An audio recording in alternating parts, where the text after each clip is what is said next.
Hi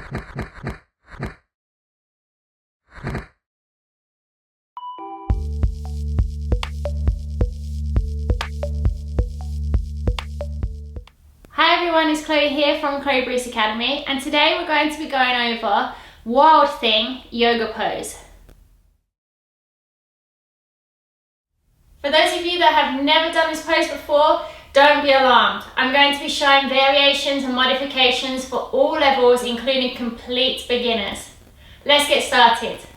So if you'd like to come down on your back for me, knees bent, just lower yourself down and come down to the floor.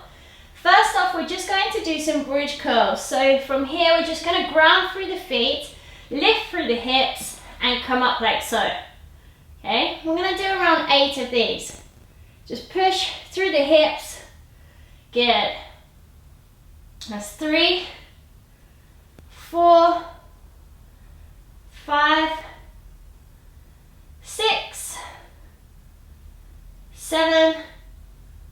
Good, and one last one, 8. Perfect.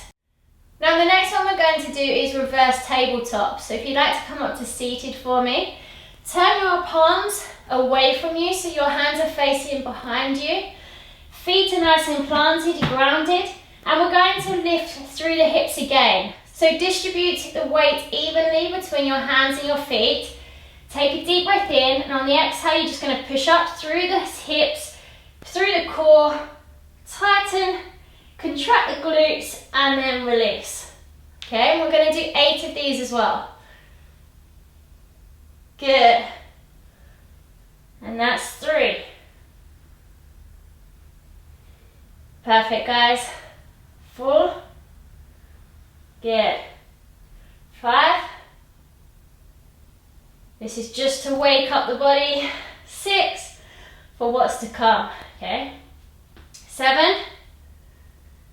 And 8. Perfect. We're going to do what we just did, but with one hand. We're going to have our hands and our feet exactly the same way they just were. I'm going to release one hand and take the weight into one hand and my feet. So I'm technically being a tripod. So I'm going to come up, lift through the hips, and then switch. You don't need to come too high just yet. So even if you just come an inch or 2 off the floor, that's progress. Okay, here, progress. Good. And we're going to do 8 of those. Let's go.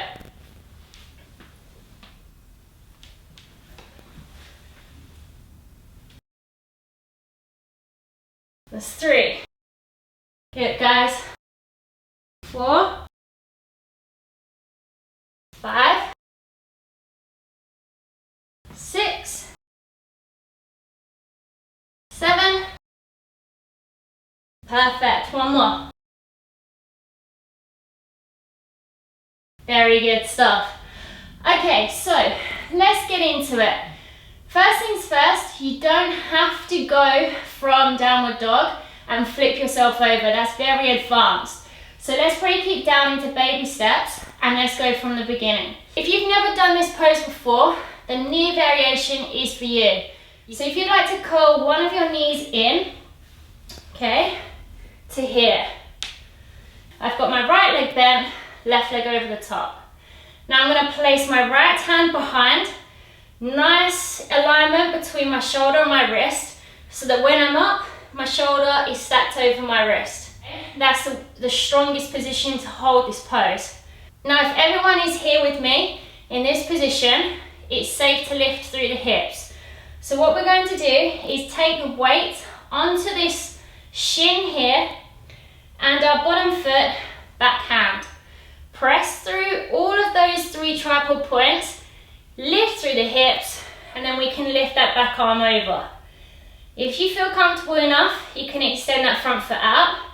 Now if you're comfortable enough, open more through the chest and take your gaze up, back towards that top hand. And that's our full wild fin variation.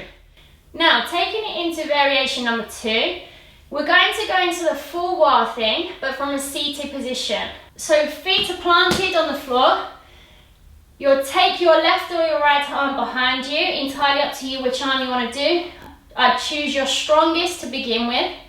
Now, I'm going to place my left foot in between my right and my hips. Okay, so if you can see that, it's halfway in between my right foot and my hips. Now I'm going to place the left foot onto the toes, and I'm just going to lift my hips up slightly.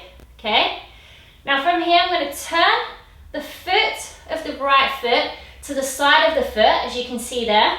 Okay, and that's going to be my anchor and my stability point there.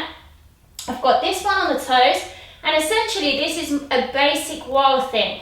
Okay, then I can lift through the hips more, up, up, up, extend that arm up and over, drive through the chest, and look back. Okay, and there you have it. So that's your wall thing coming up from a seated position, which if you've never done it before, it can be a lot easier to get into and to just find the rhythm of the pose. So now for the full variation, and we're going to start that in downward facing dog. For those of you that don't know what that is, I'm just going to talk you into downward facing dog, but not break the pose down in this video. Come onto all fours into tabletop, tuck the toes, and then what you're going to do is lift the hips up and push away from you. Okay, I'm going to extend through the shoulders into the arms, so the weight is in the hands and the feet. You can stay here with bent legs, or you can straighten through the legs, entirely up to you. We're going to lift one leg up, okay, bring it up nice and slowly, and then you're going to open through the hips and bend that knee.